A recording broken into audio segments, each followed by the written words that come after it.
Hello and good evening. My name is Haley Landwehr and I'm the Director of Gender and Sexuality Concerns in Student Association. I am so excited to introduce this year's Vagina Monologues. I am so grateful to each and every one of you for coming out on a really cold weekend to spend your time with us and experience this wonderfully written play that started 22 years ago. The Vagina Monologues began in 1996 when Eve Ensler performed these narratives of all types of women at West Side Theater in New York City. They are handpicked each year to fit the political world around us, sending a funny and sometimes really painful message that we need to hear. Today, the Vagina Monologues are performed worldwide and raise money to end violence against women, all kinds of women. This year, UAlbany is bringing back Vagina Monologues after 2 years of its absence, and we will be donating to Equinox Shelter, downtown Albany, and 1 Billion Rising. Both of these amazing organizations are working to end the violence against women, both locally and worldwide. So thank you for coming out, listening up, and bringing your own awareness. I will now introduce our actresses for our show. Each of these wonderful women are amazing in their own right, and I would not be able to do it without them. Juliana and Anil are in my office, and the other 3 women, Morgan, Marissa, and Ava, volunteered their time to work with us. Just a reminder for our audience, we will have a 15-minute intermission to reflect on pause our emotions after the piece, They Beat the Girl Out of My Boy. We also want to remind you that some of these pieces do discuss sexual violence, rape, and abuse. So please, feel free to leave the recital hall if you are feeling overwhelmed. And finally, the show will be followed with a panel of us and our actresses, so you can all ask questions and reflect with us. Let's start the show. Introduction. I am sure you are wondering why we are here.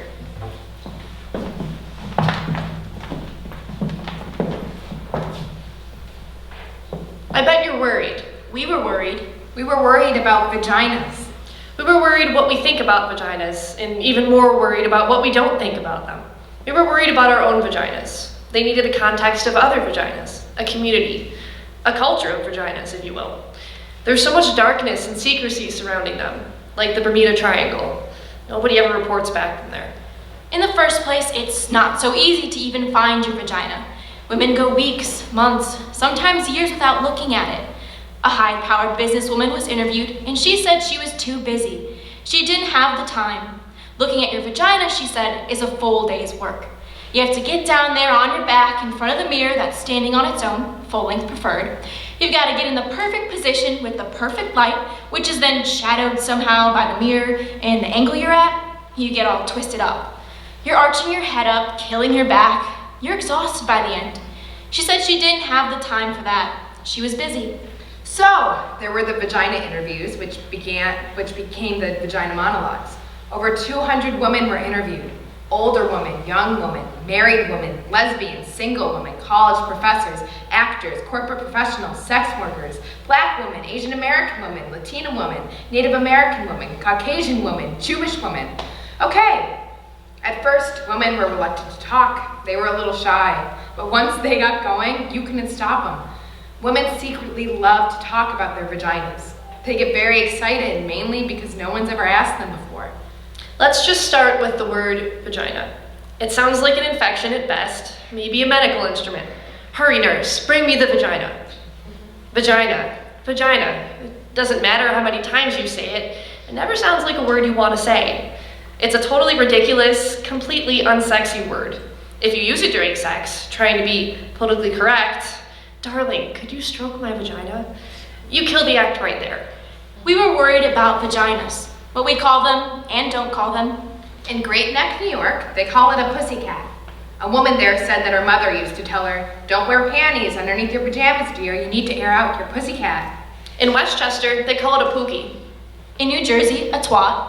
There's powder pox, a poochie, a poopy, a peepee, a pooplu, a poonanny, a pal, a peesh, toady, deedy, nishi, dignity, monkey box. Coochie snorcher, cooter, labie, Gladys Siegelman. Vav, wee-wee, horse spot, nappy dugout, mongo, mookie, a pajama, fanny boo, marshmallow. A ghoulie, possible, tamale, totita, Connie. A Mimi in Miami. A splishnish in Philadelphia. And Velveeta in Buffalo. We're worried about vaginas.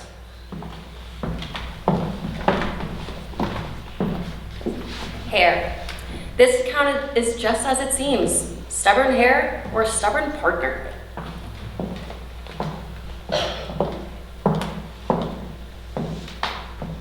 You cannot love a vagina unless you love hair. Many people do not love hair. My first and only husband hated hair. He said it was cluttered and dirty. He made me shave my vagina. It looked puffy and exposed and like a little girl. This excited him. And when he made love to me, my vagina felt the way a beard must feel. It felt good to rub it and painful, like scratching a mosquito bite. It felt like it was on fire. There were screaming red bumps, and I refused to shave it again. Then, my husband had an affair. When we went to marital therapy, he said he screwed around because I wouldn't please him sexually. I wouldn't shave my vagina. The therapist had a German accent and gasped between sentences to show her empathy. She asked me why I didn't want to please my husband. I told her I thought it was weird. I felt little when my hair was gone down there, and I couldn't help talking in a baby voice, and my skin got irritated, and even calamine lotion wouldn't help it. She told me marriage was a compromise. I asked her if shaving my vagina would stop him from screwing around. I asked her if she had many cases like this before. She said that questions diluted the process. I needed to jump in, and she was sure it was a good beginning.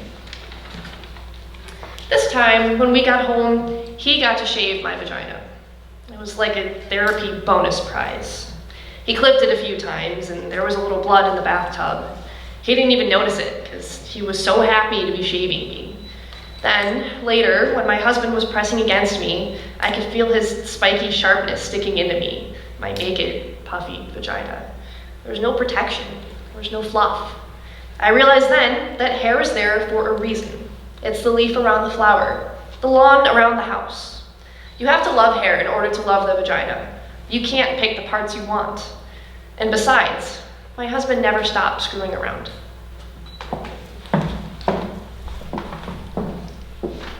The list.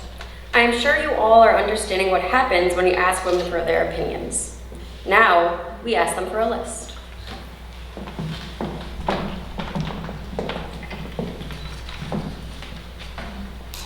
All of the women were asked the following questions. If your vagina got dressed, what would it wear? Glasses, a beret, a leather jacket, silk stockings, mink, a pink boa. A male tuxedo, jeans, something form-fitting. Emeralds, an evening gown, sequins, Armani only. a tutu, see-through black underwear, a taffeta ball gown. Something machine washable. Costume eye mask, purple velvet pajamas, angora, a red bow. Ermine and pearls, a leopard hat, a silk kimono, sweatpants and a tattoo. An electrical shock device to keep unwanted strangers away. High heels, lace and combat boots. Purple feathers, twigs and shells. Cotton. A pinafore, Or bikini. a slicker. If your vagina could talk, what would it say? 2 words. Slow down. Is that you? Feed me. I want. Yum, yum. Oh yeah. Start again. No, over there. Lick me. Stay home. Brave choice. Think again. More, please. Embrace me. Let's play. Don't stop. More, more. Remember me? Come inside. Not yet. Whoa, mama. Yes, yes. Rock me. Enter at your own risk. Oh God. Thank God. I'm here. Let's go. Let's go. Find me. Thank you. Bonjour. Too hard. Don't give up. Where's Brian? That's better. Yes. There. There.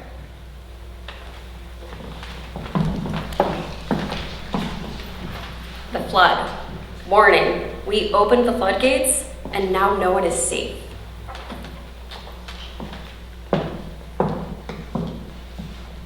Down there? I haven't been down there since 1953. No, it had nothing to do with Eisenhower. No, it's a cellar down there. It's very damp and clammy. You don't want to go down there, trust me. You'd get sick, suffocating, very nauseating. Smell of clamminess and the mildew and everything. Oh, the smell is unbearable. It gets in your clothes. No, there was no accident down there. It didn't blow up or catch fire or anything. It wasn't so dramatic. I mean, well, never mind. No, never mind. I can't talk to you about this. What's a smart girl like you going around talking to old ladies about their down there's for? We didn't do this kind of thing when I was a girl. What? Jesus, okay. There was this boy, Andy Lefkoff. He was cute. Well, I thought so. And tall, like me. And I really liked him. He asked me out for a date in his car. I can't tell you this. I can't do this. Talk about down there. You just know it's there, like the cellar. There's rumbles down there sometimes, and you could hear the pipes, and things get caught down there, little animals and things, and it gets wet, and sometimes people have to plug up the leaks. Otherwise, the door stays closed, and you forget about it. I mean, it's part of the house, but you don't see it or think about it. It has to be there, though, because every house needs a cellar, otherwise the bedroom would be in the basement. Oh, Andy Lefkoff. Right. Andy was very good looking. He was a catch. That's what we called it in my day. We were in his car, a new white Chevy Bel Air. I remember thinking that my legs were too long for the seat. I have long legs. And they were smushed up against the dashboard. I was looking at my big kneecaps when he just kissed me in this surprisingly take me by control like they do in the movies kind of way. And I got excited. So excited, and well, there was a flood down there. I couldn't control it. It was this force of passion, this river of life just flooded out of me, right through my panties and right onto the car seat of his new white Chevy Bel Air. It wasn't pee, and it was smelly. Well, frankly, I didn't smell anything at all, but Andy said that it smelled like sour milk and it was staining his car seat. I was a stinky, weird girl, he said. I wanted to explain that his kiss had caught me off guard, and I wasn't normally like this. I tried to wipe the flood up with my dress. It was a new yellow primrose dress, and it looked so ugly with the flood on it. Andy drove me home without saying another word, and when I got out and closed the door, I closed the whole store, locked it, never opened for business again. I dated some after that, but after the idea of the flooding made me too nervous. I never even got close again. I used to have dreams, crazy dreams. Oh, they're dopey. Why? Burt Reynolds. I don't know why, he never did much for me in my life, but in my dreams it was always Burt and I. Burt and I, Burt and I. It was always the same general dream. We'd be out, Burt and I. It was at some restaurant like the kind you'd see in Atlantic City, all big with chandeliers and stuff and thousands of waiters with the vests. Burt would give me this orchid corsage and I'd pin it on my blazer. We'd laugh. And we're always laughing, Burt and I. Laughing. We'd eat shrimp cocktail. Huge shrimp, fabulous shrimp. We'd laugh more. We were very happy together. Then he'd look in my eyes and pull me into him in the middle of the restaurant. And just as he was about to kiss me, the whole restaurant would start to shake and pigeons would fly out from under the table. I don't know what those pigeons were doing there. And the flood would come straight from down there. It would pour out of me. It would pour and pour. There would be fish in it and little boats, and the whole restaurant would fill with my flood, and Burt would be standing waist deep in it, looking horribly disappointed in me that I'd done it again. Horrified as he watched his friends, Dean Martin and the like, swim past us in their tuxedos and evening gowns. I don't have those dreams anymore. Not since they took away just about everything connected with me down there. Moved out the uterus, the tubes, whole works. The doctor thought he was being funny. He told me if you don't use it, you lose it. But really, I found out it was cancer. Everything around it had to go. Who needs it anyway? Highly overrated. I've done other things. I like the dog shows and I sell antiques. You asked me what it would wear. What kind of question is that? What would it wear? It would wear a big sign, closed due to flooding. And what would it say? I told you, it's not like that. It's not a person who speaks. It's stopped being a thing that talked a long time ago. It's a place. It's a place you don't go. It's closed up under the house. It's down there. You happy? You made me talk. You got it out of me. You got an old lady to talk about her down there. You feel better now? You know? Actually, you're the first person I ever told about this, and I feel a little bit better.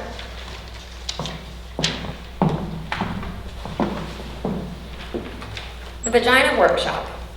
The following is an account from a woman who learned to love her vagina, from shell to pearl.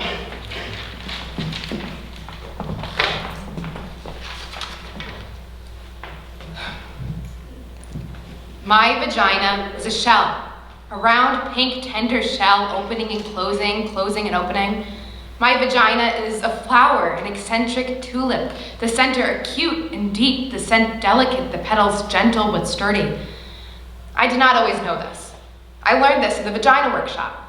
I learned this from a woman who runs the Vagina Workshop, a woman who believes in vaginas, who really sees vaginas, who helps other women see their own vaginas by seeing other women's vaginas. In the first session, the woman who runs the Vagina Workshop asked us to draw a picture of our own unique, beautiful, fabulous vagina. That's what she called it. She wanted to know what our own unique, beautiful, fabulous vagina looked like to us. One woman who was pregnant drew a big red mouth, screaming with coins spilling out. Another very skinny woman drew a big serving plate with a kind of Devonshire pattern on it. I drew a huge black dot with little squiggly lines around it. The black dot was equal to a black hole in space, and the squiggly lines were meant to be people or things or just your basic atoms that got lost there. I'd always thought of my vagina as an anatomical vacuum, randomly sucking up particles and objects from the surrounding environment. I did not think of my vagina in practical or biological terms. I did not, for example, see it as something attached to me. In the workshop, we were asked to look at our vaginas with hand mirrors. Then, after careful examination, we were to verbally report back to the group what we saw. I must tell you that up until this point, everything I knew about my vagina was based on hearsay or invention. I'd never really seen the thing. It had never occurred to me to look at it. My vagina existed for me on some abstract plane. It seemed so reductive and awkward looking at it like we were in the workshop on our shiny blue mats with our hand mirrors. It reminded me of how the early astronomers must have felt with their primitive telescopes. I found it quite unsettling at first, my vagina. Like the first time you see a fish cut open and you discover this bloody complex world inside, right under the skin. It was so raw, so red, so fresh. And the thing that surprised me most was all the layers. Layers inside layers opening into more layers. My vagina amazed me. I couldn't speak when it came to my turn in the workshop. I was speechless. I'd awakened to what the woman who ran the workshop called vaginal wonder. I just wanted to lay there on my mat, my legs spread, examining my vagina forever. It was better than the Grand Canyon, ancient and full of grace. It had the innocence and freshness of a proper English garden. It was funny, very funny. It made me laugh. It could hide and seek, open and close. Then, the woman who ran the workshop asked how many women in the workshop had had orgasms. 2 women tentatively raised their hands. I didn't raise my hand, but I had orgasms. I didn't raise my hand because they were accidental orgasms. They happened to me. They happened in my dreams and I would wake in splendor. They happened a lot in water, mostly the bath, once in Cape Cod. They happened on horses, on bicycles, sometimes on the treadmill at the gym. I did not raise my hand because although I had orgasms, I didn't know how to make one happen. I thought it was a mystical, magical thing. I didn't want to interfere. It felt wrong getting involved, contrived and manipulative. Felt Hollywood. The surprise would be gone and the mystery. The problem, of course, was that the surprise had been gone for 2 years. I hadn't had a magical, accidental orgasm in a long time and I was frantic. That's why I was in the Vagina Workshop. And then the moment had arrived that I had both dreaded and longed for. The woman who ran the workshop asked us to take out our hand mirrors again and to see if we could locate our clitoris. We were there, the group of us women, on our backs, on our mats, searching for our spots, our locus, our reason, and I don't know why, but I started crying. Maybe it was sheer embarrassment. Maybe it was knowing that I had to give up the fantasy, the enormous, life-consuming fantasy, that someone or something was going to do this for me. The fantasy that someone was coming to lead my life, to choose direction, to give me orgasms. I could feel the panic coming. The simultaneous terror and realization that I had avoided finding my clitoris, had rationalized it as mainstream and consumerist because I was, in fact, terrified that I did not have a clitoris, terrified that I was one of those constitutionally incapables, one of those frigid, dead, shut down, dry, apricot-tasting, bitter, Oh my God. I lay there with my mirror looking for my spot, reaching with my fingers, and all I could think about was the time when I was 10 and I lost my gold ring with emeralds in the lake. How I kept diving over and over to the bottom of the lake, running my hands over stones and fish and bottle caps and slimy stuff, but never my ring. The panic I felt. I knew I'd be punished. The woman who ran the workshop saw my insane scrambling, sweating, and heavy breathing. She came over. I told her, it's gone, I've lost my clitoris. I shouldn't have worn it swimming. The woman who ran the workshop laughed. She calmly stroked my forehead. She told me my clitoris was not something I could lose. It was me, she said, the essence of me. It was both the doorbell to my house and the house itself. I didn't have to find it. I had to be it. Be it. Be my clitoris. Be my clitoris. I lay back and closed my eyes. I put the mirror down. I watched myself floating above myself. I watched as I slowly began to approach myself and re-enter. I felt like an astronaut re-entering the surface of the earth. It was very quiet, this re-entry, quiet and gentle. I bounced and landed and bounced. I came into my own muscles and blood and cells, and then I slid into my vagina. It was suddenly easy and I fit. I was all warm and pulsing and ready and young and alive. And then, without looking, with my eyes still closed, I put my finger on what had suddenly become me. There was a little quivering at first, which urged me to stay. Then the quivering became a quake, an eruption, the layers dividing and subdividing. The quake broke open into an ancient horizon of light and silence, which opened onto a plane of music and colors and innocence and longing. And I felt connection, calling connection as I lay there thrashing about on my little blue mat. My vagina is a shell, a tulip, and a destiny. I'm arriving as I am beginning to leave. My vagina. Me.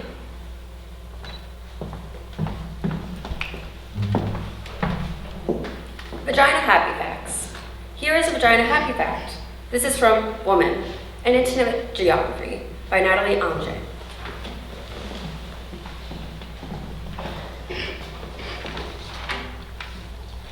The clitoris is pure in purpose. It is the only organ in the body designed purely for pleasure. The clitoris is simply a bundle of nerves, 8,000 nerve fibers to be precise. That's a higher concentration of nerve fibers than is found anywhere else in the male or female body, including the fingertips, lips, and tongue. And it is twice the number in the penis. Who needs a handgun when you've got a semi-automatic?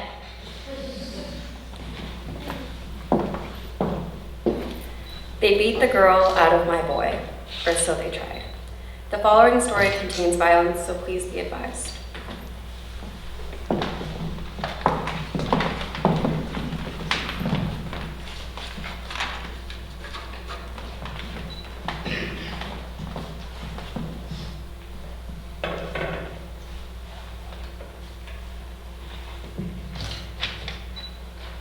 At 5 years old, I was putting on my baby sister's diaper. I saw her vagina, and I wanted one. I thought it would grow. I thought I would open. I ached to belong. I ached to smell like my mother. Her sweet aroma lived in my hair, on my hands, in my skin. I ached to be pretty. I wondered why I was missing my bathing suit top at the beach, why I wasn't dressed like other girls. I ached to be completed. I ached to belong, to twirl the baton. They assigned me a sex the day I was born. It's as random as being adopted or being assigned a hotel room on the 30th floor. It has nothing to do with you, or who you are, or your fear of heights. But in spite of the apparatus I was forced to carry around, I always knew I was a girl. They beat me for it.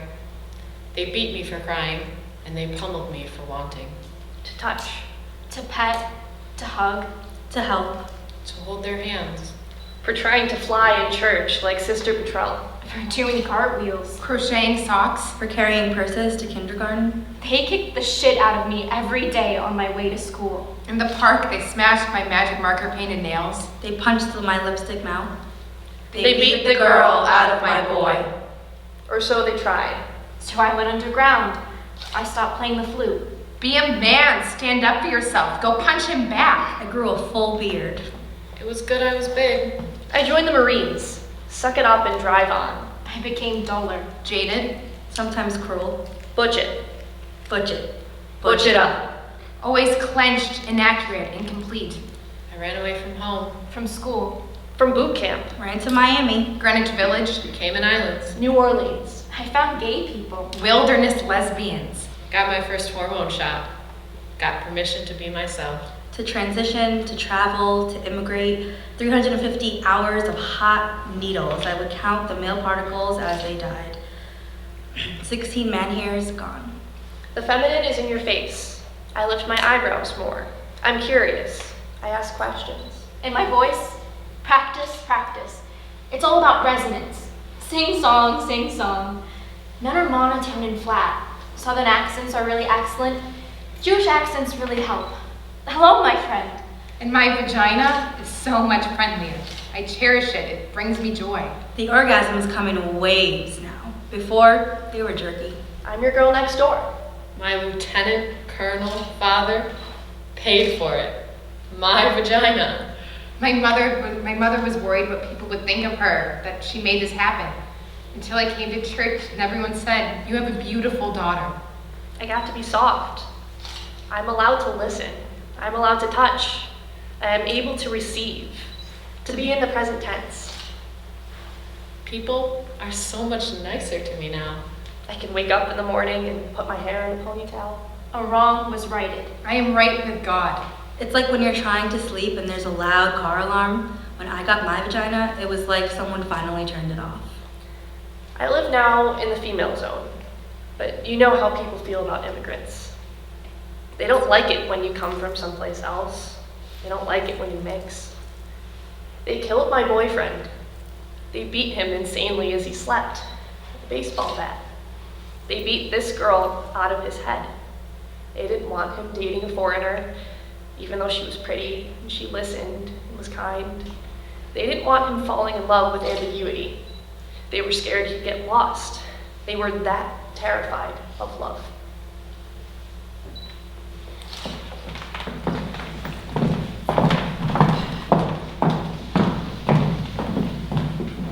Thank you all for staying with us so far. We will return onto the stage in 15 minutes. Please feel free to discuss the pieces so far.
My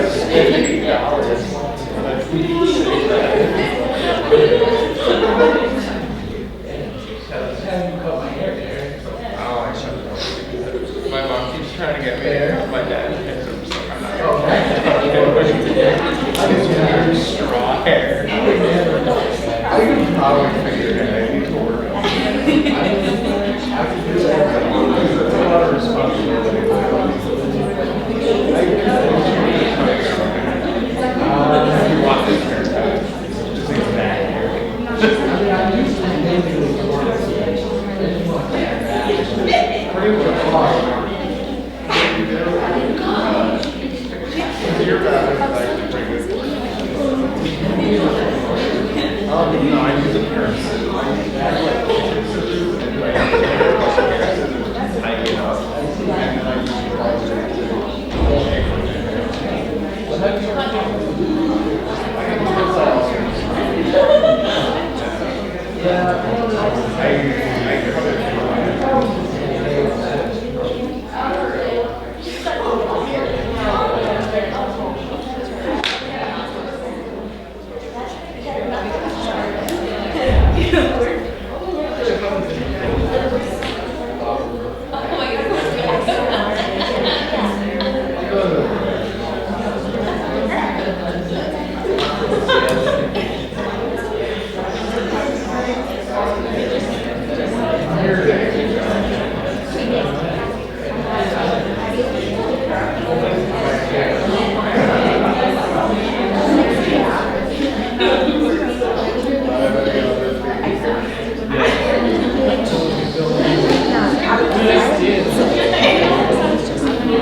Oh,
Because he liked to look at it.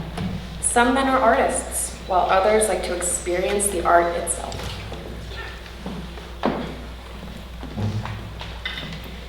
This is how I came to love my vagina. It's embarrassing because it's not politically correct.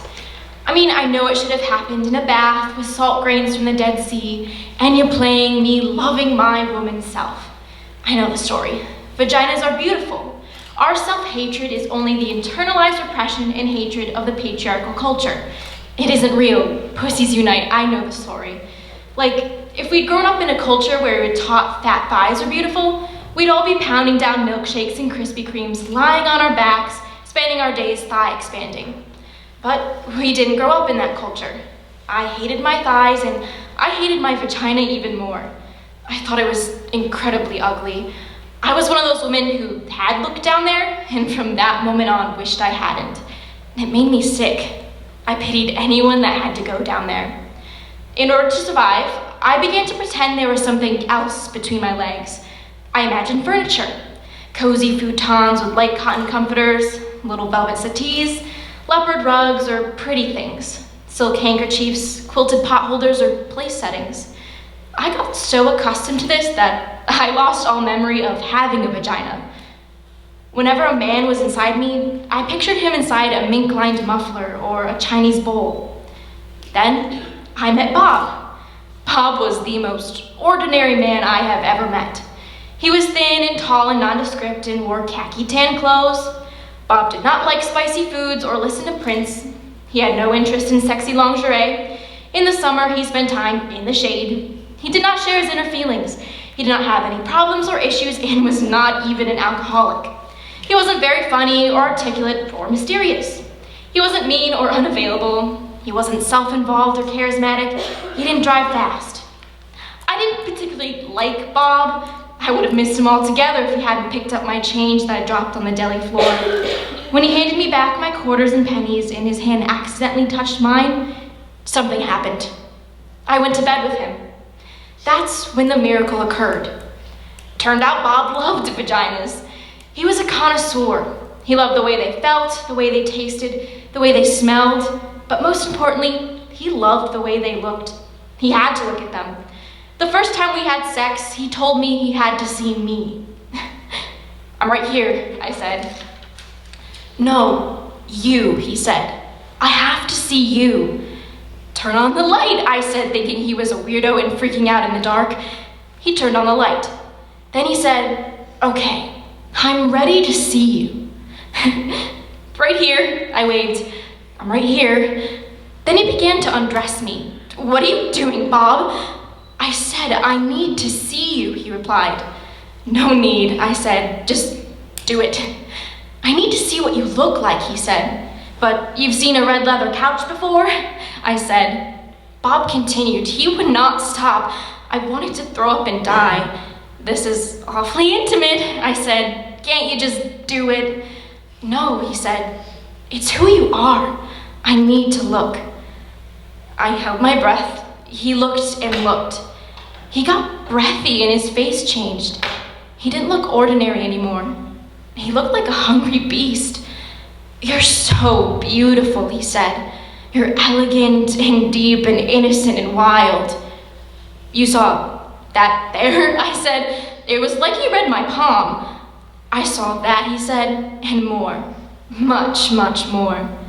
He stayed looking for almost an hour as if he were studying a map, observing the moon, staring into my eyes. But it was my vagina. In the light, I watched him looking at me, and he was so genuinely excited, so peaceful and euphoric. I began to get wet and turned on. I began to see myself the way he saw me. I began to feel beautiful and delicious, like a great painting or a waterfall. Bob wasn't afraid. He wasn't grossed out. I began to swell, began to feel proud, began to love my vagina. And Bob lost himself there. And I was there with him, in my vagina. And we were gone.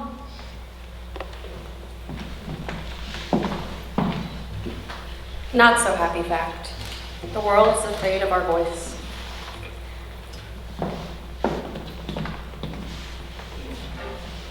This is a not so happy fact found in UNICEF's 2013 report, Female Genital Mutilation and Cutting, a statistical overview and exploration of the dynamics of change. Female genital mutilation has been inflicted on approximately 200 million girls and young women.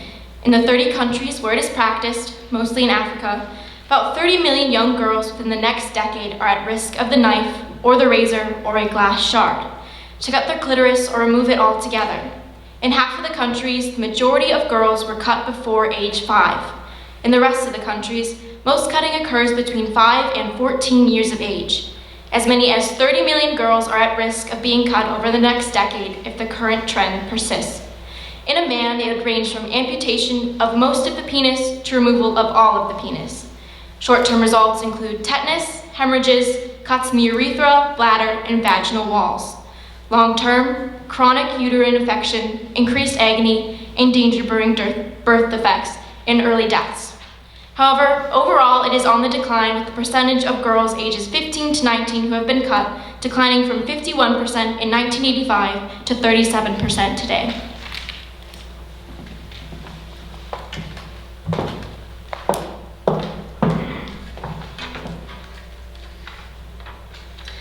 My vagina is angry. It is pissed off. My vagina is furious and it needs to talk. It needs to talk about all this shit. It needs to talk to you. I mean, what's the deal? An army of people out there thinking up ways to torture my poor ass, gentle, loving vagina, spending their days constructing cycle products and nasty ideas to undermine my pussy. Vagina motherfuckers. All this shit they're constantly trying to shove up us, clean us, stuff us up, make it go away. Well, my vagina's not going away. It's pissed off and it is staying right here.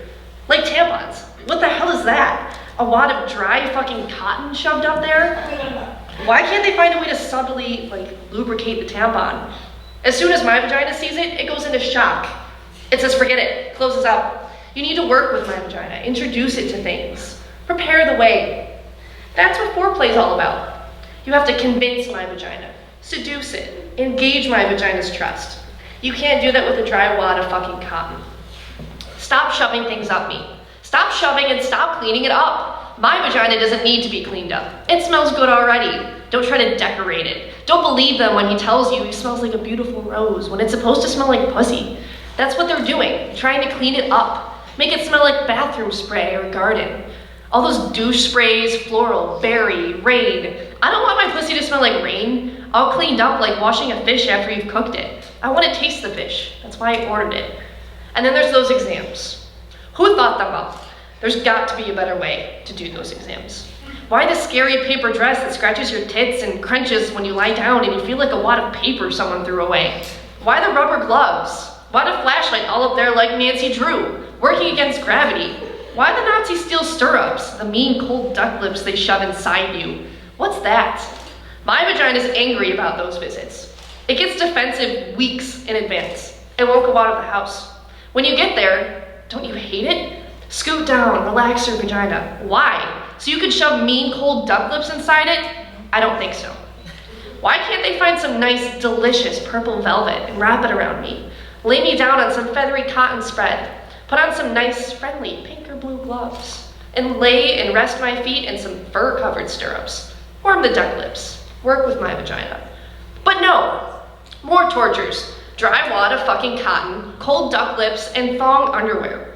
That's the worst. Thong underwear. Who thought that up? Moves around all the time and gets stuck in the back of your crusty butt. Vaginas are supposed to be loose and wide, not held together. That's why girdles are so bad. We need to move and spread and talk and talk. Vaginas need comfort. Make something like that. Something to give them pleasure. No, of course they won't do that. Hate to see a woman having pleasure, particularly sexual pleasure. I mean, make a nice pair of soft cotton underwear with a French tickler built in. Women would be coming all day long. Coming in the supermarket, coming on the subway, coming happy vaginas. They wouldn't be able to stand it, seeing all those energized, not taking shit, happy vaginas. If my vagina could talk, it would talk about itself like me. It would talk about other vaginas. It would do vagina impressions. It would wear Harry Winston diamonds. No clothing, just there, all draped in diamonds. My vagina helped release a giant baby. It thought it would be doing more of that. It's not. Now, it wants to travel. Doesn't want a lot of company. It wants to read and know things and get out more. It wants sex. It loves sex. It wants to go deeper. It's hungry for depth. It wants kindness and it wants change. It wants silence and freedom and gentle kisses and warm liquids and deep touch. It wants chocolate. It wants to scream. It wants to stop being angry. It wants to come. It wants to want. My vagina. My vagina, well, it wants everything.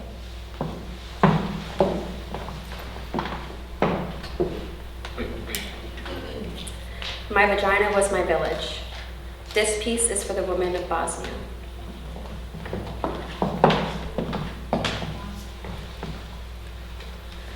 My vagina was my village. My vagina was green, water soft, pink fields, cow mooing, sun resting, sweet boyfriend touching, lightly with soft pieces of blonde straw. There is something between my legs. I do not know what it is. I do not know where it is. I do not touch it. Not now, not anymore, not since. My vagina was chatty. Can't wait, so much saying words. Talking, can't quit trying, can't quit saying, oh yes, oh yes. My vagina, sorry. Not since I dreamed there's a dead animal down there, sewn in with thick black fishing line. And the bad dead animal smell cannot be removed. And its throat is slit and it bleeds through all my summer dresses. My vagina is singing all girl songs, all gold bell ringing songs, with all wild autumn field songs, vagina home songs.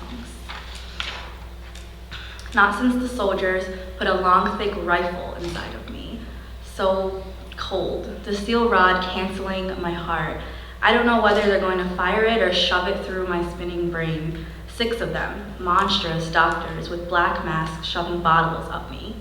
There were sticks and the end of a broom. My vagina swimming river water, clean spilling water over sun-baked stones, over stone clit stones, over and over.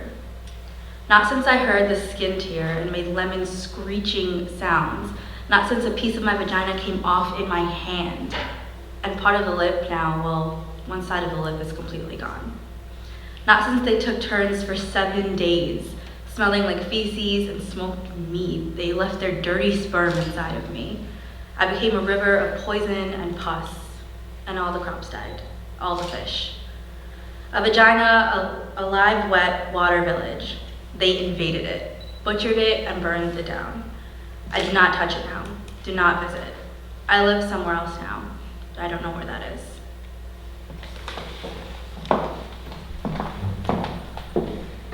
My short skirt. This piece is our official invitation for everyone to leave us alone.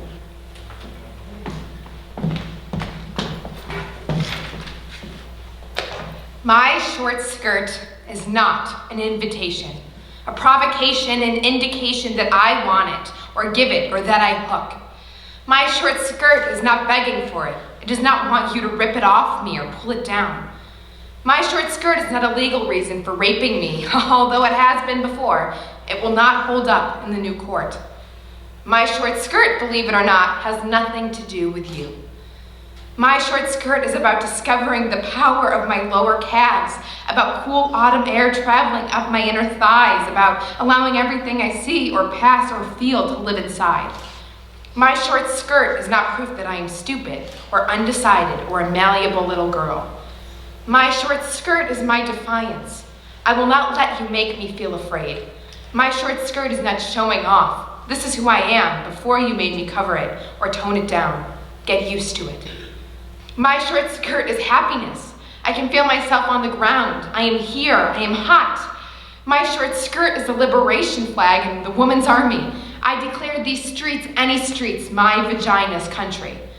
My short skirt is turquoise water with swimming-colored fish, a summer festival in the starry dark, a bird calling, a train arriving in a foreign town.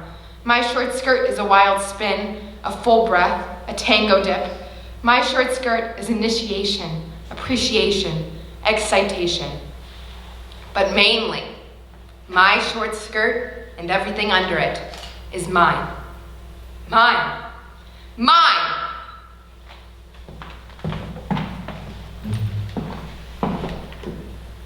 The little coochie snorcher that could. The following story does contain sexual violence, but a little bit of hope as well.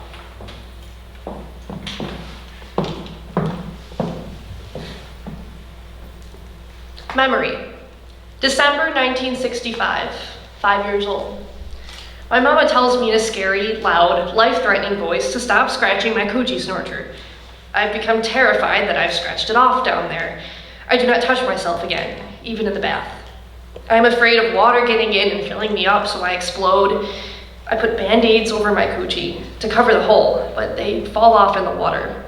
I imagine a stopper, a bathtub plug, up there to prevent things from entering me. I sleep with 3 pairs of happy heart-patterned cotton underpants under my snap-up pajamas. I still want to touch myself sometimes, but I don't. Memory, 7 years old. Edgar Montaigne, who is 10, gets angry at me and punches me with all his might between my legs. It feels like he breaks my entire self. I limp home. I can't pee. My mama asks me what's wrong with my coochie snorcher, and when I tell her what Edgar did to me, she yells at me and tells me to never let anybody touch me down there again. I try to explain that he didn't touch it, Mama. He punched it. Memory, 9 years old. I play on the bed, bouncing and falling, and impale my coochie snorcher on the bedpost. I make high-pitched screaming noises that come straight from my coochie snorcher's mouth. I get taken to the hospital and they sew it up down there from where it's been torn apart. Memory, 10 years old. I'm at my father's house and he's having a party upstairs. Everyone's drinking. I'm playing alone in the basement and I'm trying on the new cotton white bra and panties that my father's girlfriend gave me. Suddenly, my father's best friend, this big man Alfred, comes up from behind and pulls my new underpants down. Sticks my big, hard penis into my coochie snorcher. I scream. I kick. I try to fight him off, but he already gets in. My father's there, and then he has a gun, and there's this loud, horrible noise, and there's blood all over Alfred and me. Lots of blood. I'm sure my coochie snorcher is finally falling out. Alfred is paralyzed for life, and my mama doesn't let me see my father for 7 years. Memory, 13 years old. My coochie snorcher is a very bad place, a place of pain, nastiness, punching, invasion, and blood. It's a site for mishaps. It's a bad luck zone. I imagine a freeway between my legs, and I am traveling, going far away from here. Memory, 16 years old. There's this gorgeous 24-year-old woman in our neighborhood, and I stare at her all the time.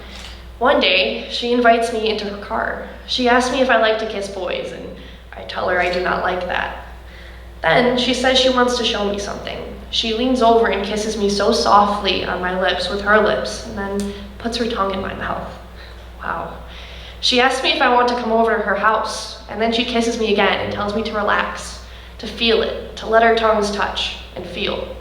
She asked my mama if I could spend the night, and my mother's delighted that such a beautiful, successful woman has taken an interest in me. I'm scared and I can't wait. Her apartment's fantastic. She's got it hooked up.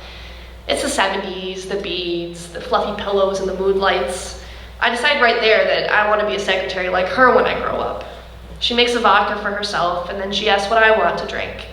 I say the same as she's drinking, and she says she doesn't think my mama would like me drinking vodka. I say she probably wouldn't like me kissing girls either, and the pretty lady makes me drink.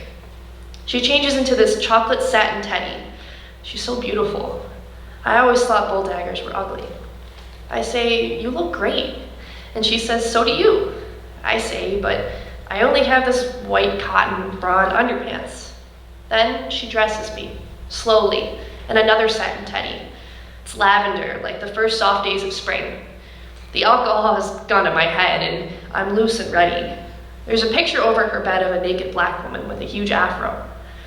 She gently and slowly lays me out on the bed, and just our bodies rubbing together makes me come. Then she does everything to me and my coochie snorcher that I always thought was nasty before, and wow, I'm so hot, so wild. She says, your vagina, untouched by man, smells so nice and so fresh. I wish I could keep it that way forever. I get crazy wild, and then the phone rings, and of course it's my mama. I'm sure she knows. She catches me at everything. I'm breathing heavy, and I try to act normal when I get on the phone, and she asks me, what's wrong with you? Have you been running? I say, no, mama, exercising. And she tells the beautiful secretary to make sure I'm not around boys, and the lady tells her, trust me, there's no boys around here.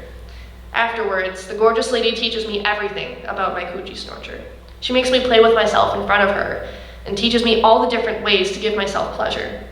She's very thorough, and she tells me always to know how to give myself pleasure, so I'll never need to rely on a man.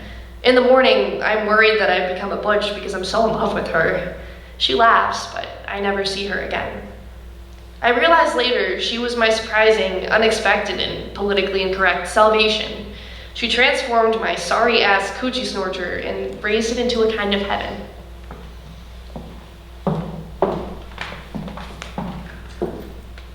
Reclaiming cunt. It is finally ours again.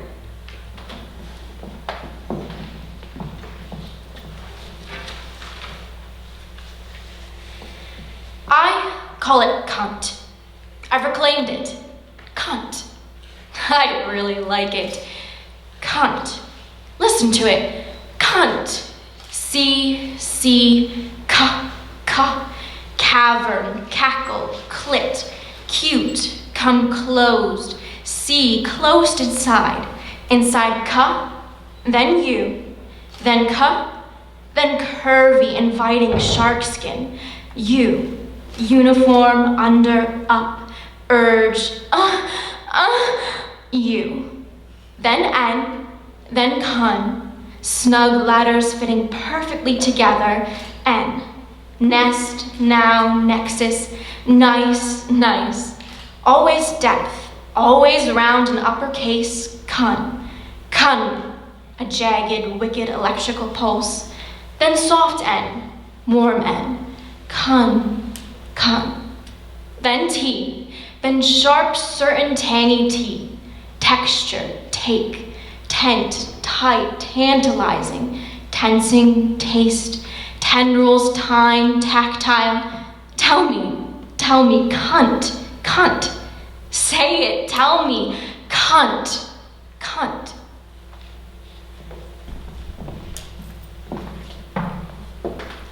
6-year-old girl.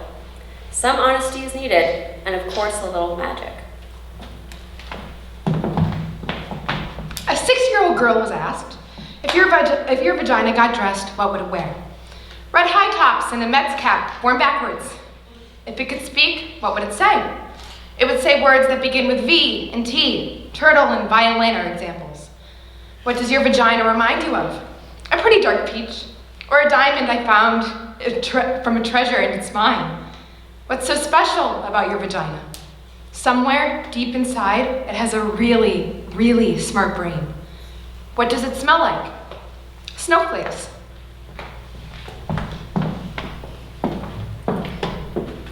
The woman who loved to make vaginas happy. The following is an account from an amazing woman. Eve Ensler met her at the peak of her career, and I'm sure we are all going to agree that she's pretty talented.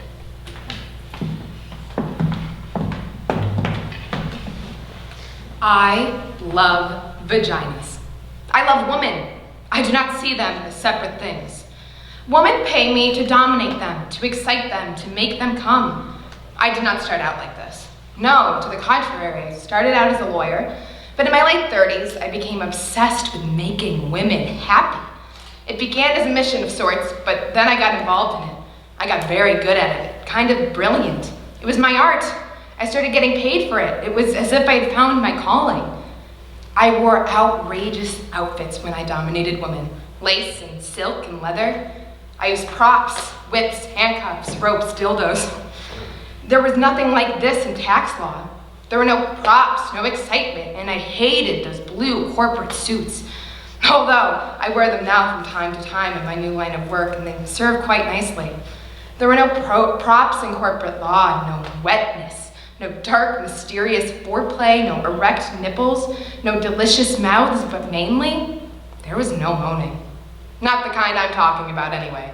This was the key I see now. Moaning was the thing that ultimately seduced me and got me addicted to making women happy. When I was a little girl and I would see women in the movies making love, making strange orgasmic moaning noises, I used to laugh. I got strangely hysterical. I couldn't believe that big, outrageous, ungoverned sounds like that came out of women.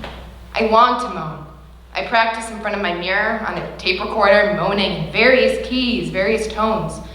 But always when I played it back, it sounded fake. It was fake. It wasn't rooted in anything sexual, really, only my desire to be sexual.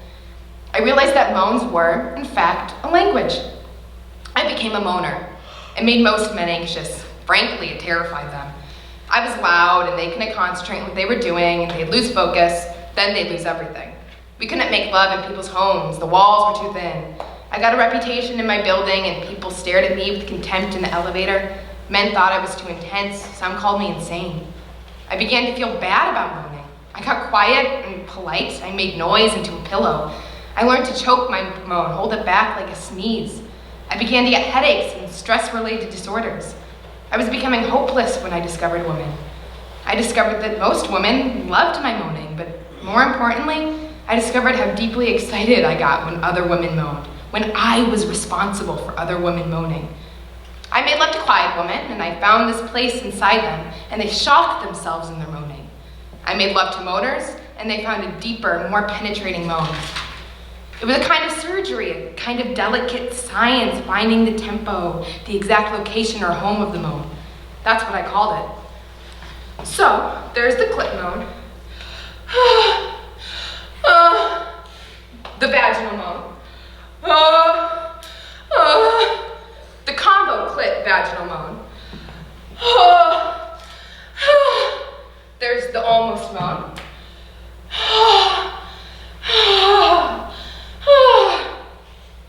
The right on it moan.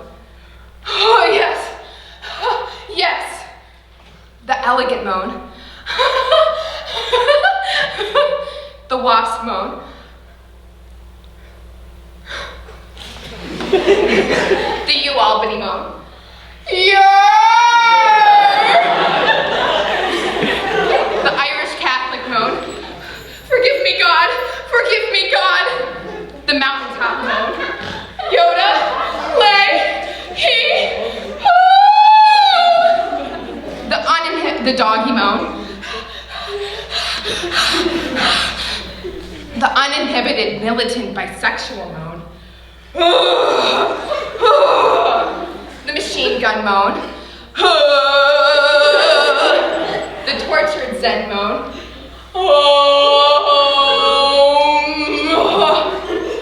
The diva moan.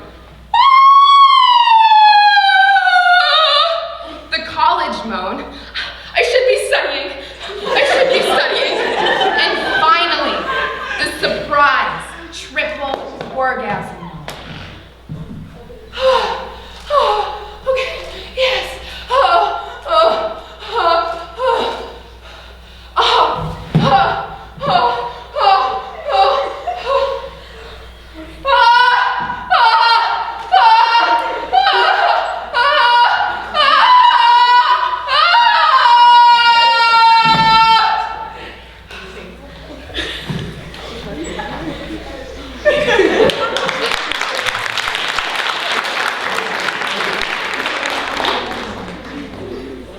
I was there in the room. Sometimes we need to reflect on the miracle within us. It's a tough act to follow. I was there when her vagina opened. We were all there, her mother, her husband and I, and the nurse from the Ukraine with her whole hand up there in her vagina, feeling and turning with her rubber glove. She talked casually to us as if she was turning on a loaded faucet. I was there in the room when her contractions made her crawl on all fours. She made unfamiliar moans. They leaked out from her pores. And I was still there after hours when she just screamed suddenly, wild, her arms striking in the electric air. I was there when her vagina changed from a shy sexual hole into an archaeological tunnel, a sacred vessel, a Venetian canal, a deep well with a tiny child stuck inside, waiting to be rescued. I saw the colors of her vagina. They changed. I saw the blistered, broken blue. I saw the bruised tomato red, the gray pink, the dark. I saw the blood like perspiration along the edges. Saw the yellow, white liquid, the shit, the clots, everything pushing out of all her holes, pushing harder, harder. I saw through the hole the baby's head, scratches of black hair. I saw it just there, behind the bone, a hard, round memory. The nurse from the Ukraine kept turning and turning her slippery hand. I was there when each of us, her mother and I, we held a leg, we spread her wide, and we were pushing with all our strength against her pushing. Her husband was sternly counting, 1, 2, 3, and telling her, focus, harder. We looked into her then. We couldn't get our eyes out of that place. We forget the vagina, all of us. What else would explain our lack of awe, our lack of reverence? I was there when the doctor reached in with her Alice in Wonderland spoons, and there, as her vagina became a wide, operatic mouth singing with all of its strength. First, the little heads, then a gray flopping arm, and the fast swimming body swimming quickly into our weeping arms. I was there later, and I just turned, and I faced her vagina. I stood, and I let myself see her all spread, completely exposed.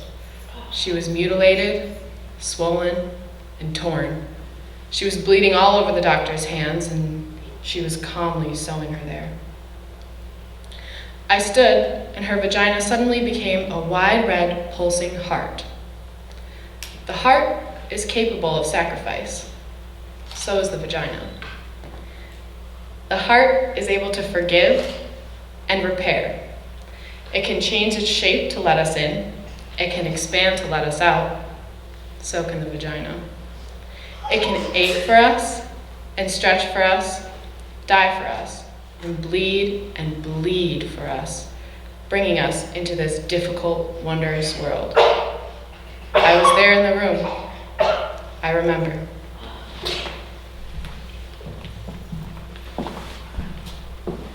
Over it, Redux. This is our 2018 spotlight. We hope you all will reflect with us, because when women take the center stage, amazing things happen.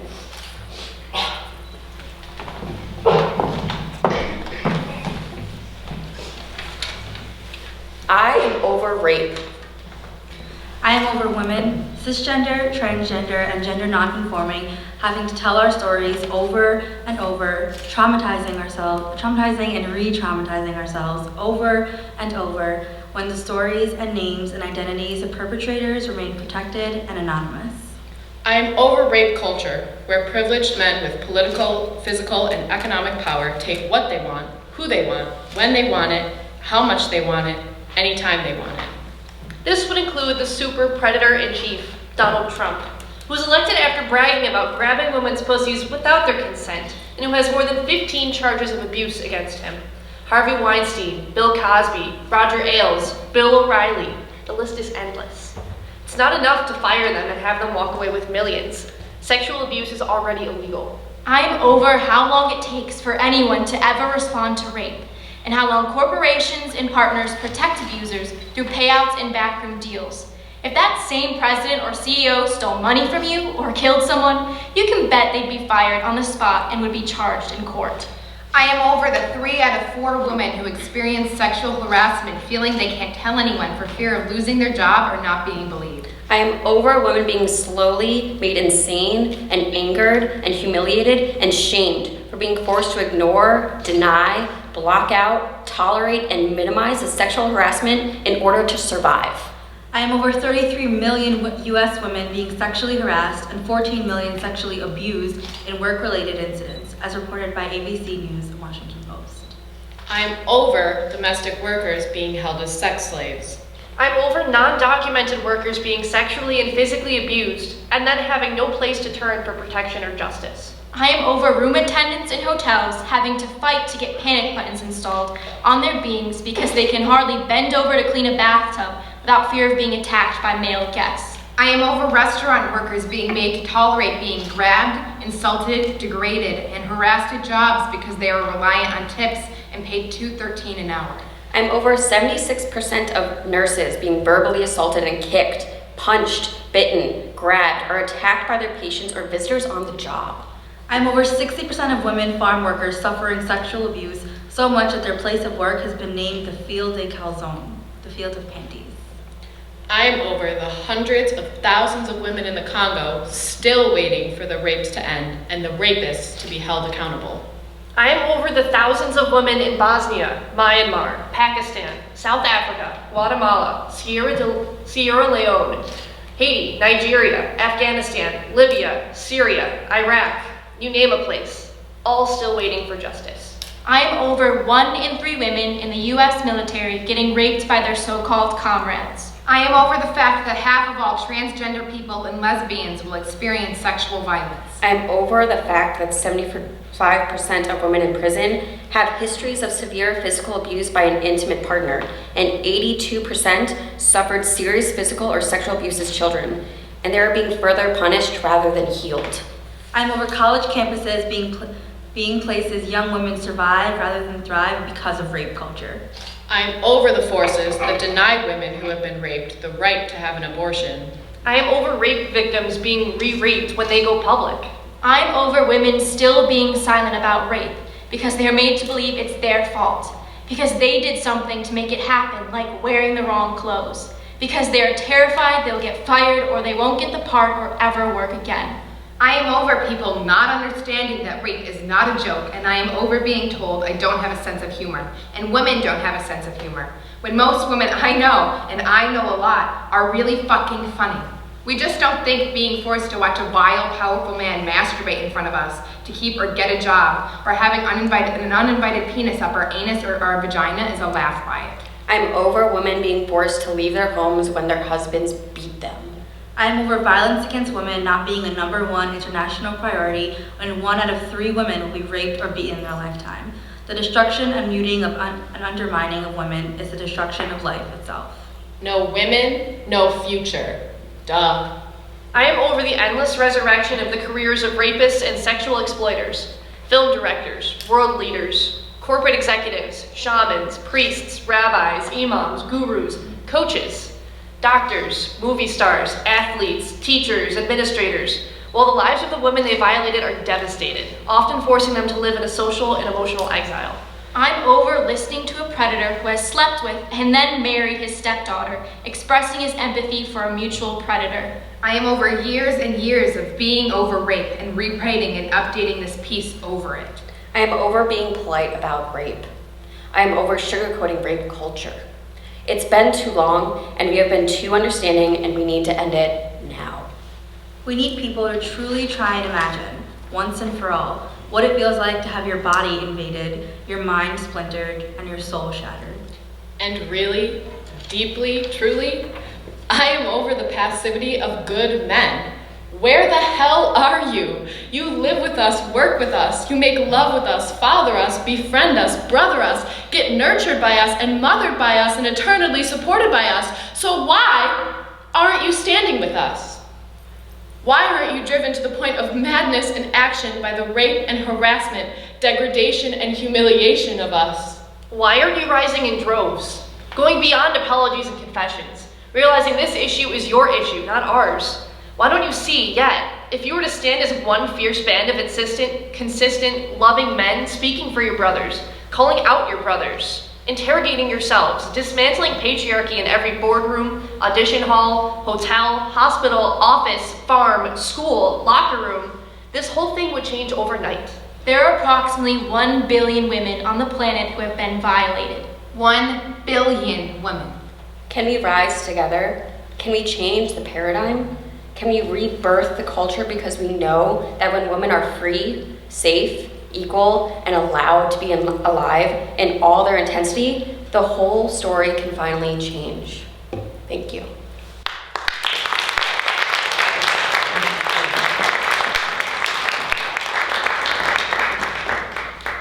Thank you all for enjoying our show. We will now allow all of you to ask questions and reflect with us. To start, I would like to ask each of the actresses why they decided to perform Vagina Monologues.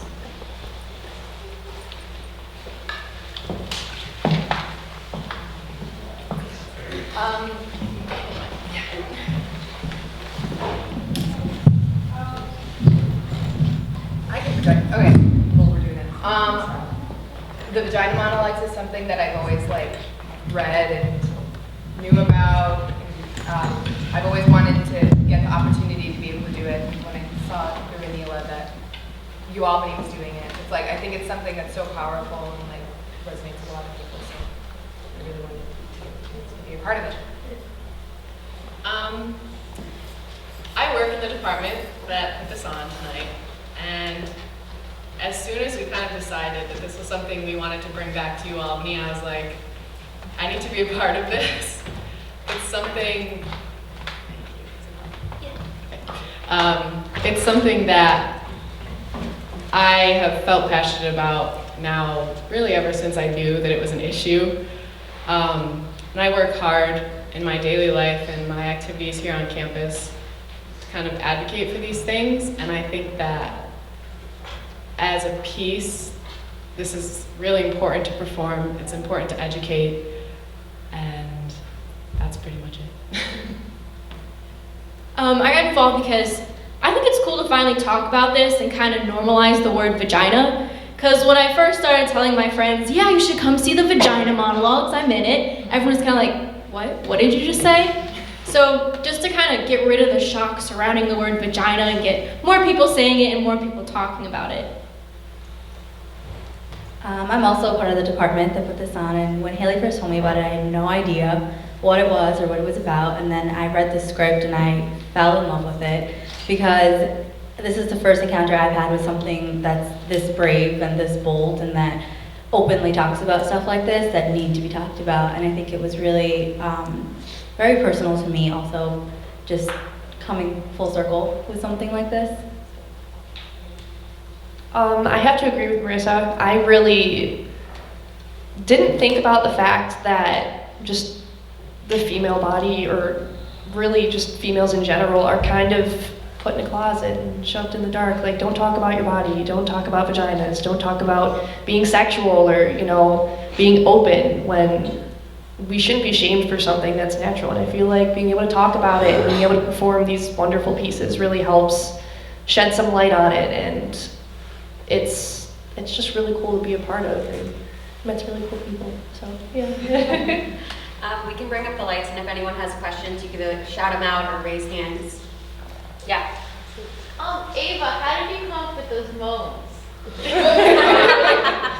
I watched a lot of YouTube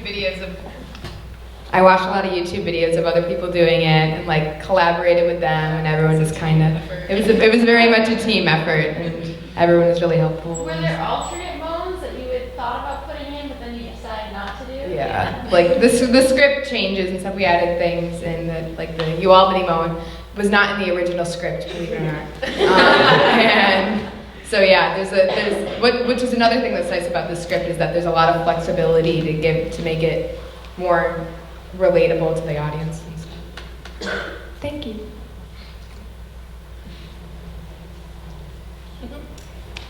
So some of you guys were saying like that you didn't know what the vagina monologues were before you were introduced to it. So like reading the script, did it like kind of open your eyes to like a new perspective of how you should look at your vaginas or like just your body in general? Okay. Yeah, I would say it did. It was empowering to read, and it was surprising, I think, in some ways. Personally, the piece that I read about the Bosnian women, that took place, that perspective took place in the war that happened in 1966 in Bosnia, which I had no idea about, that women were being violated in this kind of way. And then also reading about like these very open pieces about like the vagina, what it looks like inside, what it feels like inside, what it, all those things. It was shocking at first, I guess I want to say, and then you really should think about it. It puts you kind of in your own perspective of like, wow, this is part of my body, and I shouldn't be ashamed of it, and people should be talking about it and should be proud of it. And so yeah, it was a good feeling. It was different. It was a process, though. Yeah. Personally, I had heard of the show before, but I'd never actually heard any of the pieces, and I reached out when Haley was like, "Hey, we're doing this." And I was like, okay, you know what? I've never read it before. I've heard of it. I kind of know what it's about, its purpose. And going through and just reading the script for the first time is really emotional. Like we sit there, we're like crying. Like it's very powerful. And just kind of knowing that we're going to be able to put that out and show that to other people is really cool. Ask anything. This is safe.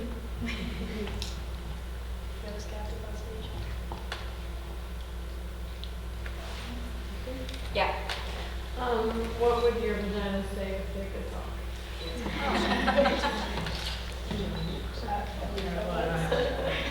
That's a hard question. That's a good question.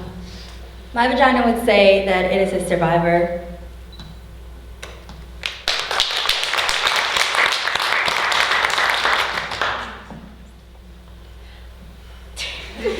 What the fuck? Yeah, probably the same thing, honestly, I don't. I'm tired, something like that. I know mine personally, especially as the Director of Gender and Sexuality Concerns, I would just ask you to just listen to it and kind of just give a fuck about it and what it has to say. So I'm really happy you all decided to come and listen to our vaginas today. I feel like it would say something along the lines of, love me, take care of me, I'm part of you, don't hide me, you know what I mean, but like, take care of yourself, cherish it, be proud of who you are. Buy machine washable underwear. Yeah, along the same lines, probably just say, remember me, I'm here. That's a good question. Anything else? Anybody in the balcony? What about what they would wear?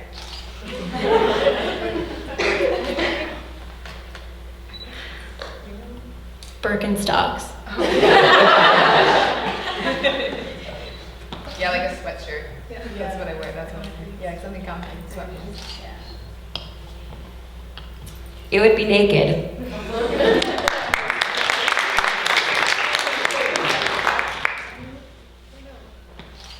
Winged eyeliner? Right. Yeah. So for most of my life, when I heard about the vagina monologues, it was just the butt of jokes in like TV and movies. Do you think it's just like an easy target because it has the word vagina in it, or do you think people have seen it and thought, like, we don't really like this, we should make fun of it? So I think it's definitely easy. I think a lot of people, when they hear the name, the Vagina Monologues, people get kind of scared and threatened, and I think that's a natural response, is to make fun of something like that. Is the script perfect? No, but it's real. It's real women, and there's over 200 pieces. 200 women were interviewed, and every year Eve Ensler, who wrote the play, selects a certain number to be performed, which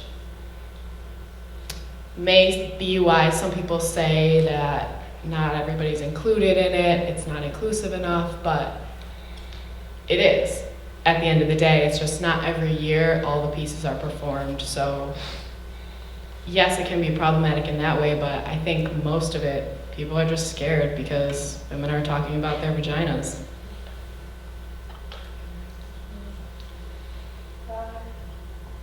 Just to add on to that, I feel like the whole like being scared about talking about it is the whole point of the show, and the fact that people are kind of making fun of it, like, oh, vagina monologues, is kind of because they are scared of it and they don't want to talk about it.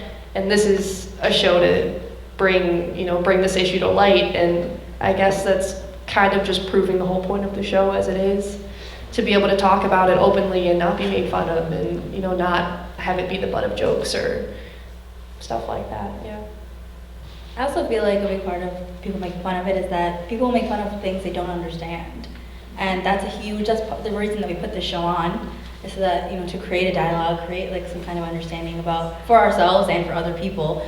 And also, some of these pieces are funny. Like, where's the hell is Brian? Like, that shit is funny. And so, I think that people laugh at them because, yeah, some of them are funny, some of them are sad, but some of them are really funny, some of them are educational, let's say. But I think especially now, I think anything to do with women and openly talking about the vaginas is an easy target for jokes. That's how I feel.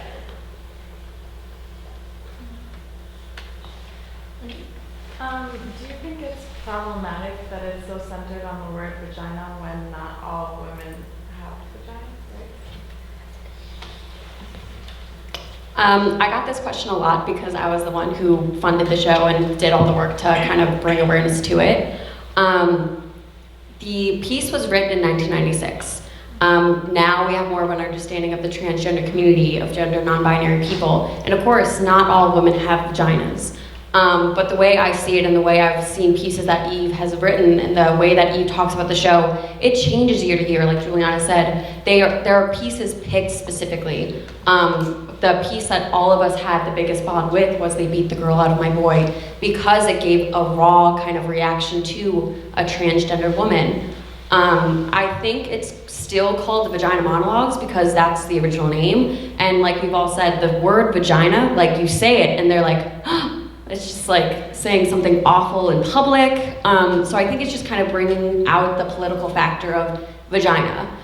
Just like if it was called the genital monologues, people would kind of bring in their own opinions that way as well, if that makes sense.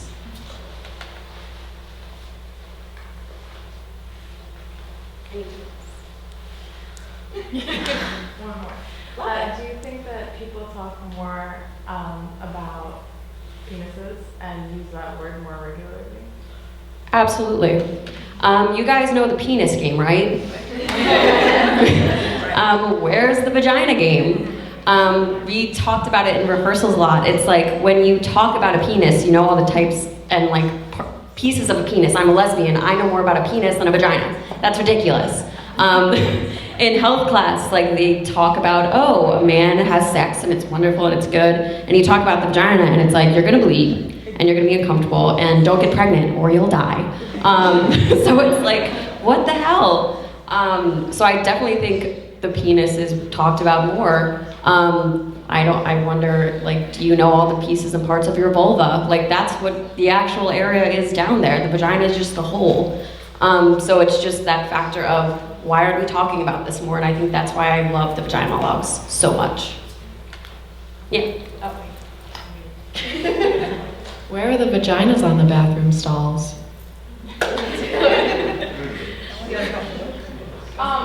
performed, obviously in a college setting for us, do you think it should be performed earlier, or do you think that'd be more controversial and appropriate? Like, when do you think these conversations should begin?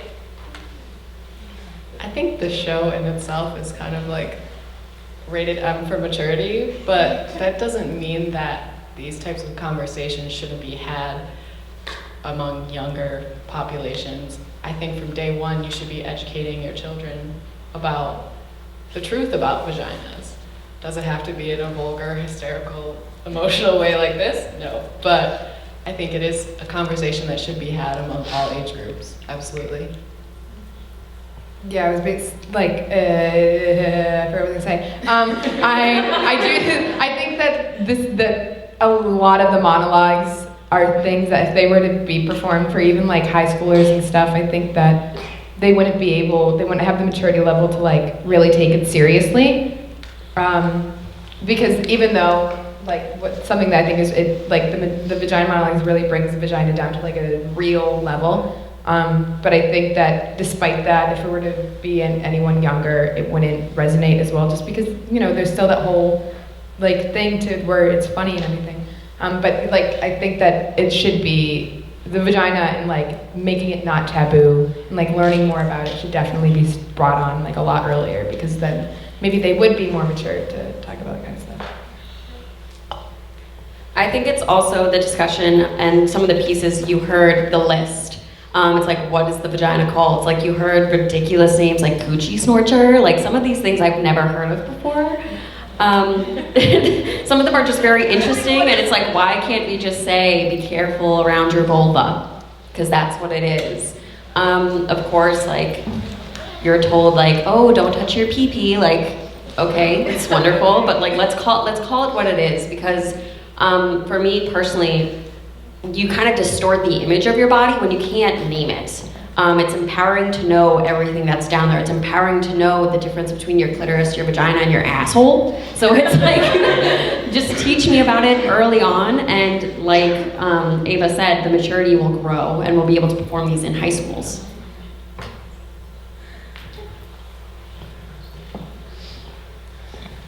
Going along with the whole taboo topic, I feel like if it is something that's taught at a young age with an actual purpose, not just a don't touch your pee-pee sort of thing, but if you talk about it and its purpose, because I feel like males kind of have, in society in general, not specifically, but they talk about it more. They know that their penis is used for pleasure. They know they can do this and do that, and this is what happens, but girls really don't get that, or anybody with a vagina never really gets that whole, yes, this is what happens, yes, babies are made, but it's also for pleasure, and you need to know what's going on down there, because in some of the pieces, people don't even know what it looks like. I mean, it's different for vaginas because they're a little bit less accessible, but I feel like knowing more about it gets rid of the taboo, gets rid of the secrecy, and it would ultimately end a lot of the stigma around, women being coy and not sexual and very quiet, mature, and proper beings all the time, because women and men are both sexual, and anybody in between is sexual, and it shouldn't be a problem.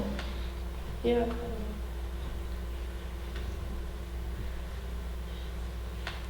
Anything else?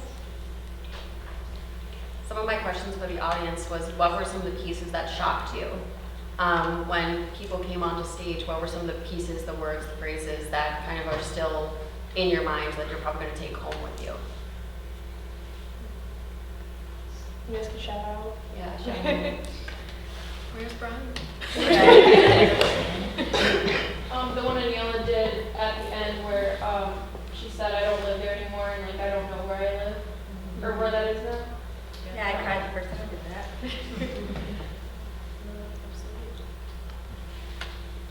The rape culture piece, because rape culture is so everyday, but yet you never heard about it. Yep. Right.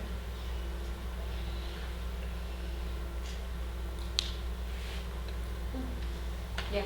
I thought you did a really good job with the cut piece. That one's probably gonna stick with me. I was a little shocked at first, and then I was like, oh, this is really good. It sounds like poetry. Yeah. That script, the way It's a hard written out, read. it's what? Yeah. It's really confusing to read, so we applaud you. Yeah. I think over it really stuck stuck with me for a lot of reasons, but I think what really got to me was I'm over being torn going to a job where I'm harassed or having to leave a job I love. Yeah. Yeah. I just want to say, everyone who had to read something involving sexual violence, I can't imagine how hard that is to do. It's hard for me to listen to, and so, good job. Yeah, a lot of the pieces kind of have really touchy subjects. And we all sitting there, we were like, oh, when I read this, it literally hit me like a bag of bricks. Like, it hurt, and it's hard to, not cry on stage or not really getting the feeling it when you're standing up here performing it for people. But it's wonderful to be able to share people's stories. Yeah, absolutely. Any questions from the balcony?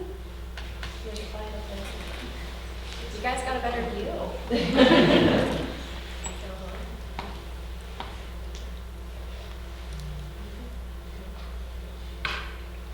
That's everything. That's all we have for you guys. If there's any few questions or concerns, please feel free to reach out to me. My email is hlandwer@albany.edu. Please stop by the office. You'll see me, Julie, Anila, and the rest of my team who was able to put the show on. And Scott, shout out. Yes. It's up there. The video is there.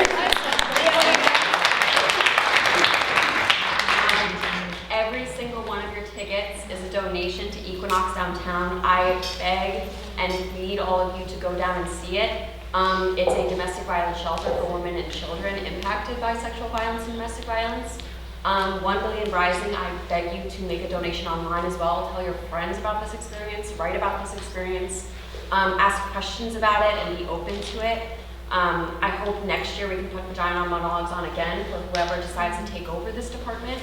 I hope to see some of your faces performing them, especially since the pieces will be different and maybe one of you can be moaning on stage. But thank you again for everything you guys have done, for coming out, for coming together and coming with us. We hope you come tonight. So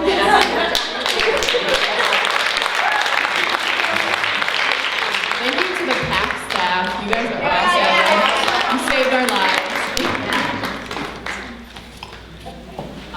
We'll probably be hanging around for a while if anyone wants to ask a personal question. yeah. Open books.